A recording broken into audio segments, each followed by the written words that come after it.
Ngapunten sing kathah, Bu. Ngganggu wedalipun. Mbah, Mboten ganggu. oh mboten ganggu nggih. Mboten. Lah, kita itu rencananya mau ziarah atau mengunjungi sebuah makam atau punden keramat yang di belakang, tepat di belakang rumah Ibu nggih ya. Nah, itu namanya makam punden Mbah siapa, Bu? Naminipun. Duka terus Mbah Kranti, Mbah Krantang ngoten nek bingen. Oh, Saniki celukane Mbah Ratu, nggih Mbah Ratu niku wae. oh Mbah Ratu niku ah. Oh, nggih. Nggih, matur suwun. Nggih, Dengan Ibu siapa nih naminipun, Bu? Sumiati, Bu Sumiati. Tepatnya ini di desa mana, Bu? Apa nama desanya ini, Bu? Jembul, Jembul, Bu, nggih. Oh, Jembul. Jatirejo, Bu, nggih. Oh, Nggih, nggih. Nggih, Pun, matur suwun. Matur nggih, suwun, Bu. Monggo, Bu. nggih, Kula tak anu tumut izin teng ziarah. nggih.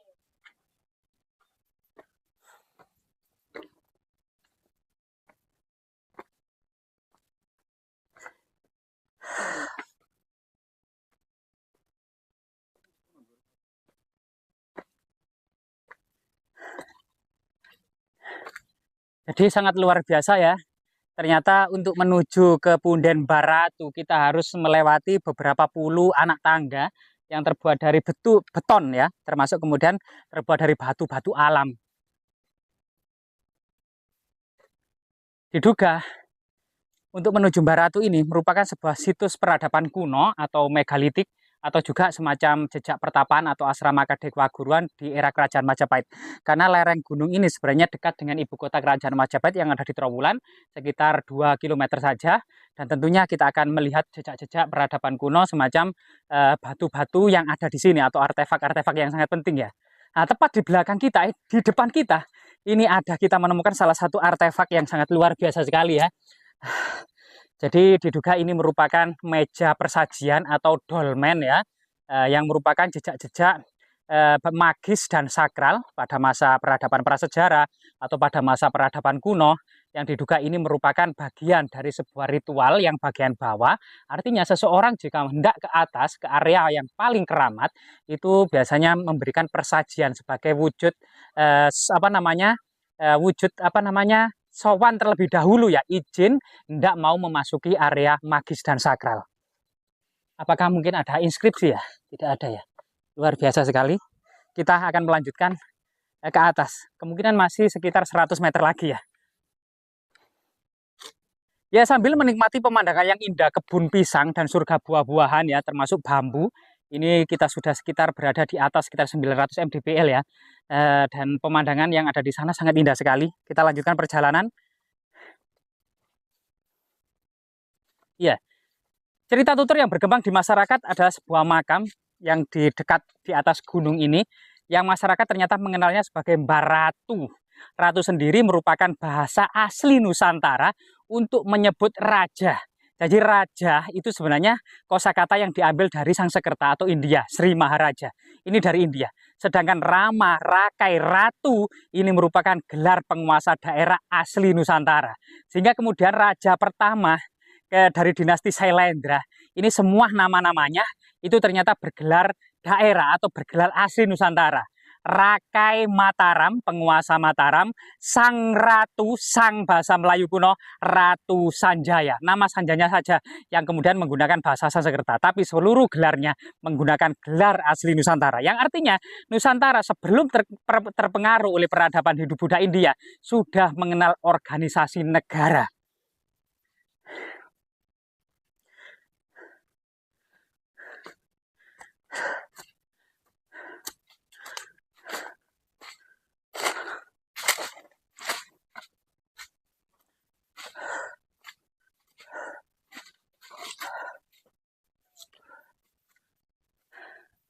Aduh, ternyata kurang beberapa meter lagi ya kita akan mendapati Punden Bamratu. Sedangkan desa ini juga berasal dari bangsa Sangsekerta yang sampai saat ini diadopsi ya menjadi desa. Sedangkan pada masa kuno namanya Wanua atau Tani. Sehingga kemudian pada masa kuno orang desa disebut dengan anak tani, artinya orang yang tinggal di desa, anak tani. Jadi tani dan wanua ini juga asli Nusantara ya. Sedangkan desa ini berasal dari bahasa Sangsekerta, diduga berasal dari kata paradesa atau paradise atau firdaus, sebuah taman kesenangan. Sehingga asal usul dari desa merupakan paradise atau firdaus.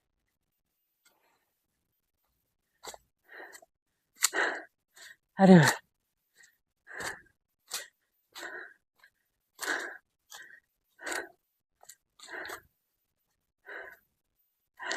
Kelihatannya sebentar lagi kita akan memasuki sebuah area magis dan sakral.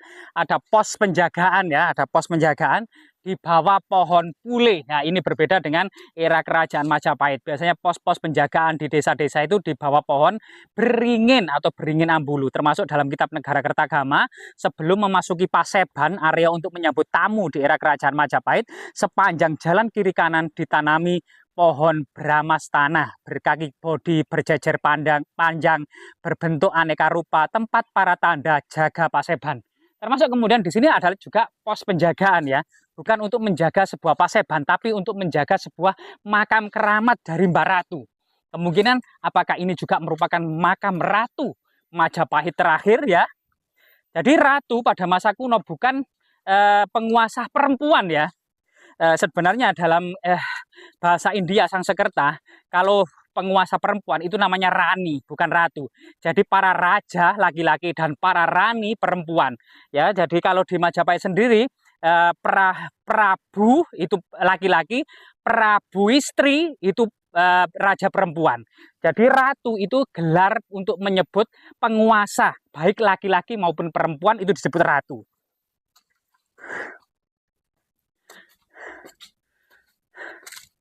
Nah, kita sampai pos penjagaan di bawah pohon pule ya, yang sangat keramat ini. Nah, dari atas ini kita bisa lihat keindahan sawah-sawah, tanaman jagung, tanaman padi, mata air, air terjun, sungai-sungai, bukit-bukit, dan kebun-kebun buahnya itu sangat indah.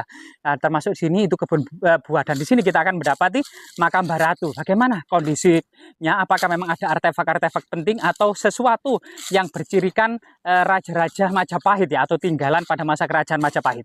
Coba kita memasuki area paling suci. Rahayu, Rahayu, Rahayu, Rahayu, Rahayu, Rahayu. Ya, disinilah kita sudah sampai ke lokasi paling suci tersebut ya. Dan disinilah masyarakat mengenalnya sebagai makam Mbah Ratu. Jadi Rahayu Mbah, permisi putunipun sowan. Jadi kita coba masuk ke dalam area tersuci ya. Loh, ternyata sangat kotor sekali teman-teman. Coba kita bersihkan. Nah, jadi sebelum kita ziarah ini banyak kotoran kelelawar atau hewan gitu ya yang menumpuk gitu ya. Jadi secara arsitektur saat ini memang tidak banyak tinggalan-tinggalan yang berasal dari masa kuno. Tetapi memang saat ini diduga sudah berubah total sedemikian rupa menjadi semacam bangunan yang baru, baik itu pagar keliling, cungkup permanennya maupun zirat atau kijingnya ya.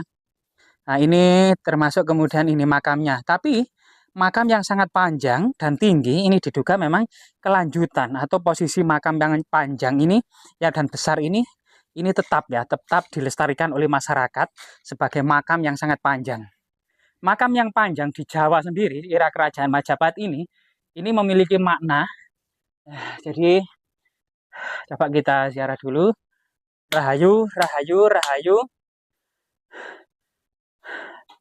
Jadi, Ong Wilaheng, Sekaring Jagak Bawono Langgeng, Sekaring Kajeng, Sekaring Mayang ya.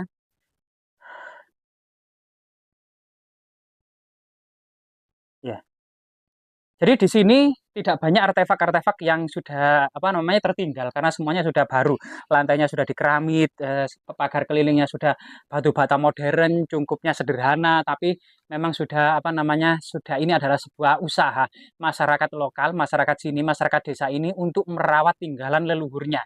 Disinilah yang diduga sebagai leluhur dari Desa Jembul, Kecamatan Jatirejo, Mojokerto, Jawa Timur. Tepat makam ini paling tinggi dari desa sekitar.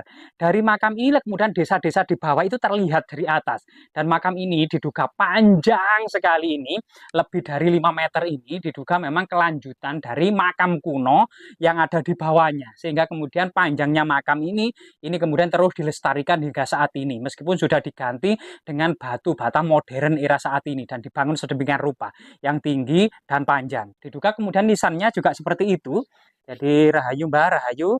Nisan-nisan juga diduga modern ya, tapi diduga ini pernah kemudian menjadi semacam tempat para peziarah dengan menaburi banyak sekali bunga dan perdupaan gitu ya. Serta ada kendil-kendil kecil, serta ada ini loh yang sangat misterius ini. Jadi apa namanya? Bulat-bulat pipi yang terbuat dari tembikar. Ternyata ini banyak. Kalau ini di masa kuno seperti gaco gitu loh, seperti gaco. Namun entah fungsinya untuk apa bulatan-bulatan tembikar ini ya, kita kurang tahu ataukah mungkin sebagai lambang magis tertentu. Jadi sampai saat ini pun masyarakat mengenalnya sebagai Mbah Ratu, mungkin ingatan memori yang ada di tengah-tengah masyarakat tentang penguasa pada waktu itu ya. Kemungkinan memang identik dengan apa namanya era kerajaan Majapahit karena memori masyarakat sini sampai saat ini itu nama Majapahit itu masih tertancap erat-erat di dalam hati setiap masyarakat Mojokerto, baik itu di kota-kota, di desa-desa maupun di lereng-lereng gunung seperti ini. Memang ini apa namanya sebuah wilayah yang paling selatan ya dari sebuah apa namanya saat ini itu Kabupaten Mojokerto paling selatan, sehingga masyarakat pun masih mengenal area ini adalah sebagai Majapahit Selatan. Nah, ini sesuatu memori yang sangat luar biasa sekali. Tapi sebenarnya apakah di dalam ini ada jasad dari seorang petinggi Majapahit? Nah, kita juga kurang tahu. Ataukah memang masa-masa akhir Majapahit itu tidak bisa dipungkiri, banyaklah para bangsawan yang sudah memeluk Islam sejak era Hayam Wuruk. Karena terbukti di Trowulan sendiri, tepatnya di sebuah pemakaman Troloyo dari kata kesetralaya yang masih menggunakan bahasa Sangsengkerta, yaitu bahasa yang digunakan para petinggi kerajaan Majapahit, yang berarti lapangan kematian. Kesetra artinya kematian, laya artinya lapangan. Lapangan kematian yang artinya adalah memang benar-benar Troloyo itu adalah tempat menguburkan. Di situ banyak menggunakan angka tahun Sakah, kemudian bentuk-bentuk nisannya juga seperti prasasti, Kalamerga, Makaral, kemudian Surya Majapahit, Ceplok, segitiga tumpal, yang artinya yang menggunakan, termasuk Surya Majapahit ya, artinya yang menggunakan simbol-simbol itu adalah hak prerogatif keluarga raja. Sehingga kemudian Louis Charles Damais menduga makam yang ada di Troloyo adalah keluarga dekat Raja-Raja Majapahit yang sudah memeluk Islam karena menggunakan simbol-simbol yang menjadi hak prerogatif para raja kerajaan Majapahit. Tapi yang membedakan itu makam Hindu, Buddha, atau makam kuno dengan makam Islam adalah inskripsi. Misalnya makam tertua yang ada di Troloyo, angka tahunnya masih Saka, terbaca 1297 Saka, atau tahun 1376 Masehi. Dan baliknya tepat itu terbaca sebuah kutipan doa yang terbaca Allahumma innaka afumun karim tuhibbul afwa fa'fu anni. Artinya sesungguhnya Allah Maha Pengampun, menyukai orang-orang yang minta ampun, maka ampunilah kami. Sebuah doa yang sangat luar biasa sekali atas kerendahan awal ya orang-orang yang pertama dari para petinggi Majapahit yang masuk Islam. Kemungkinan ini juga bagian dari itu, tapi tetap membutuhkan diskusi, membutuhkan sumber historis, terutama interpretasi dari para ahli. Semoga membuka wacana kita tentang sejarah masa Majapahit dari segi peradaban, toleransi, akulturasi, dan kebesaran Majapahit. Semoga bermanfaat.